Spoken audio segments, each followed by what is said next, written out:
The planet was called Varkalon 9. A name whispered in dread across the galaxy.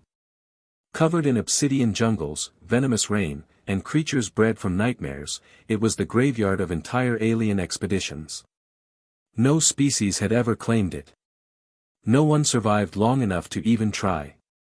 So naturally, they sent a human. His name was Dax Mercer.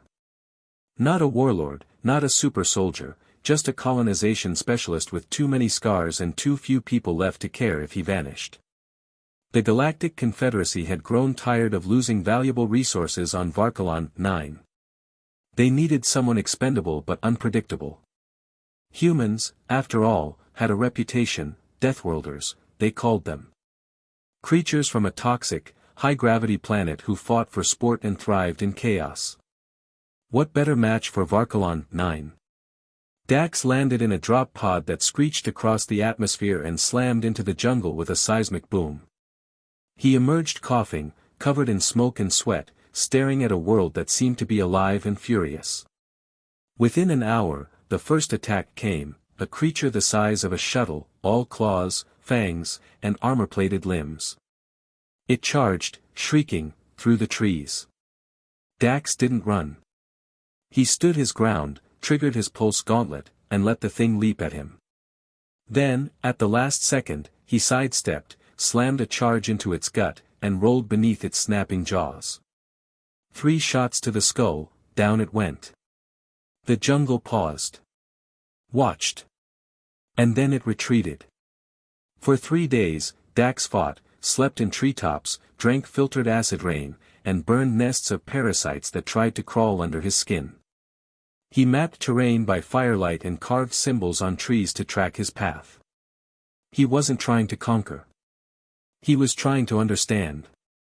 And that's when things got weird. The planet started, responding. Vines moved aside when he walked. Predators avoided his campfire. The violent weather patterns adjusted, redirecting storms elsewhere. Dax noticed it, at first, in fleeting moments, how the jungle held its breath when he spoke. How the ground seemed to rumble with satisfaction when he killed something dangerous. It wasn't a planet. It was an ecosystem-wide intelligence. Varkalon 9 was alive. And it was watching him. On day 12, he found the ruins. Not stone, but bone, towers made from the skeletons of past invaders. But among them, buried beneath centuries of moss and decay, was a throne. A real one. Not made by any known civilization. He touched it, and the ground shook. In his head, a voice thundered. Not in words, but emotion, curiosity, hunger, recognition. You are like us, the voice seemed to say.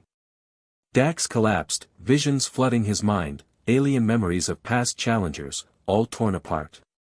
The planet had tested them and found them lacking. But this human, he adapted. He respected the rules of survival. He didn't try to tame the world, he danced with it. That night, the jungle brought him gifts. Meat from beasts he didn't kill. Fruits that didn't poison. Flowers that bloomed in shapes mimicking his face. Dax knew. He'd been accepted. When the Confederacy pinged his comms, asking for a report, Dax responded calmly, leaning on his new throne of bone and vine. Don't send anyone else, he said. Status, the reply came. Are you alive? I'm not just alive, Dax said. I'm the apex predator now. This planet isn't dangerous to me. It belongs to me. The line went silent. Protocols demanded extraction. Orders were barked. But when they sent drones, none returned. When they tried to land a retrieval ship, it was swallowed by the jungle mid-descent. And then, the galaxy changed. Because other planets, dead worlds, hostile biomes, cursed and forgotten places, began showing signs of intelligence. As if they, too, were waking up. As if Varkalon 9 had set something off. And always, at the center of the storm, was Dax. Not just a man now, but a myth. They say he walks the planet barefoot, unarmed, with monsters at his side and storms in his shadow. They say he speaks to the world and it listens. That the vines write poems about his battles and the rivers change course to feed his fire pits. Varkalon 9 isn't a graveyard anymore. It's a kingdom. And the human who was sent there to die. He sits on the throne, smiling. Because deathworlders don't just survive the impossible. They make it their home.